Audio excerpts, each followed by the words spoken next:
이마 거상은 기본적으로 눈썹의 위치를 올려주는 수술이기 때문에 눈썹 위치가 낮으신 분들이 수술을 하게 되는데요. 환자에 따라 차이가 있겠지만 대략은 10년 전후 기간 동안 유지가 된다고 생각하시면 됩니다.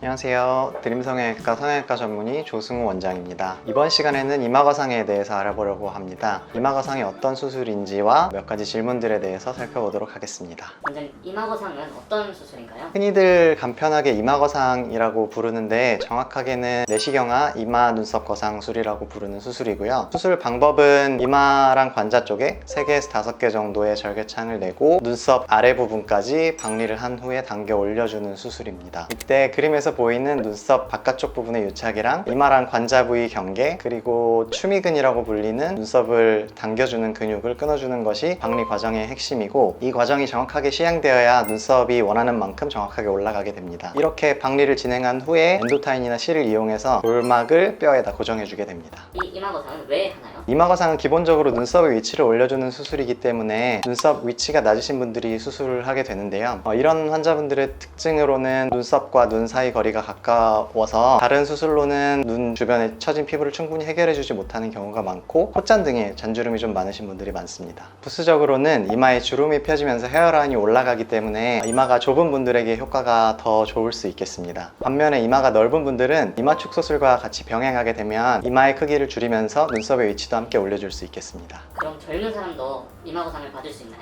네, 예전에는 이마거상이라는 수술에 거상이라는 이름이 들어가다 보니까 젊은 사람은 받으면 안 된다는 인식이 많았는데요. 요즘에도 정보가 많이 알려졌음에도 불구하고 비슷한 생각을 하고 오시는 분들도 많고요. 물론 수술 범위가 넓은 수술은 맞지만 다른 눈 수술과 비교해도 수술 시간이 1시간 내외로 긴 수술도 아니거니와 앞서 말씀드린 효과가 좋은 케이스들에 대해서는 젊은 분들에서도 많이 시행하고 있습니다. 특히 사진처럼 함몰 눈으로 안와 뼈 자체가 작아서 눈이 덮여있고 눈썹이 처져 있는 경우에는 다른 눈 수술과 함께 이마거상이 동반되어야 시원한 눈매를 가질 수 있겠습니다. 이마거상이라고 하면은 뭔가 큰 수술인 것처럼 생각이 돼서 좀 무섭게 생각이 되는데 합병증은 많이 없나요? 제일 흔한 합병증은 문헌상으로는 출혈이라고 되어 있는데요. 이마거상을 하고 나서 사실 출혈 때문에 재수술을 하게 되는 경우는 거의 없는 것 같습니다. 그것보다는 이제 이마거상을 하게 되면 보통 눈썹 근처에 있는 이마나 두피 쪽 감각을 담당하는 신경을 좀 당기게 되는데, 이것 때문에 이제 감각 이상이나 아니면 간지럼증, 두통이나 어지러움 같은 증상을 호소하시는 분들이 생기더라도 한두 달 안에는 거의 호전이 되는 편입니다. 두통이나 메스꺼움 같은 증상이 심한 경우에는 미리 약물을 처방해 드리기도 합니다. 그러면 이 이마거상의 유지 기간은 얼마나 될까요? 박리가 정확하게 되고 고정도 확실하게 시행을 해주었다면 눈썹의 위치가 올라간 상태에서 다시 노화가 시작된다고 생각하시면 되겠고요. 환자에 따라 차이가 있겠지만 대략은 10년 전후 기간 동안 유지가 된다고 생각하시면 됩니다. 다만 이렇게 수술 후에 결과가 잘 유지되려면 정확한 박리랑 고정이 중요하기 때문에 숙련된 전문의의 상담을 받아보신 후에 수술을 진행하시는 것이 중요하겠습니다. 다른 성형수술에 비해서 이마거상의 통증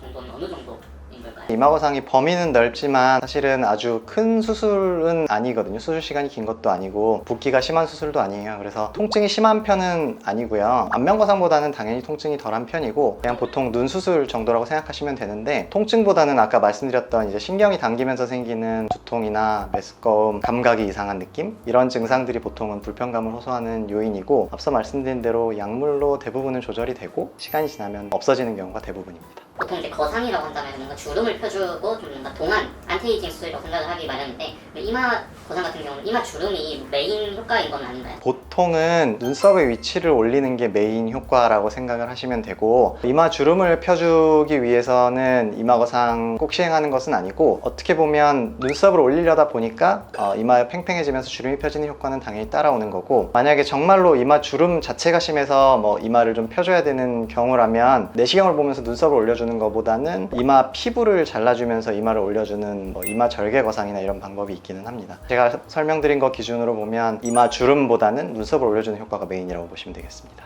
안면거상을 이미 한 분도 이마거상을 추가로 할 수 있나요? 안면거상을 할 정도가 되면 눈썹 위치도 좀 처져 있고 해서 같이 시행하는 경우가 되게 많기는 하고요. 그게 아니라 만약에 다른 병원이라거나 아니면 사정 때문에 안면거상을 먼저 시행하신 경우라면 이마거상을 추후에라도 시행을 해주시면 하안면이랑 상안면부가 같이 올라가는 거니까 오히려 더 좋으면 좋았지 안 될 이유는 없는 것 같습니다. 네, 오늘은 이마거상 수술에 대해서 알아보았는데요. 또 다른 궁금증이 있으시다면 댓글을 남겨주시거나 상담을 통해 설명드리도록 하겠습니다. 이상 드림성형외과 조승우 원장이었습니다.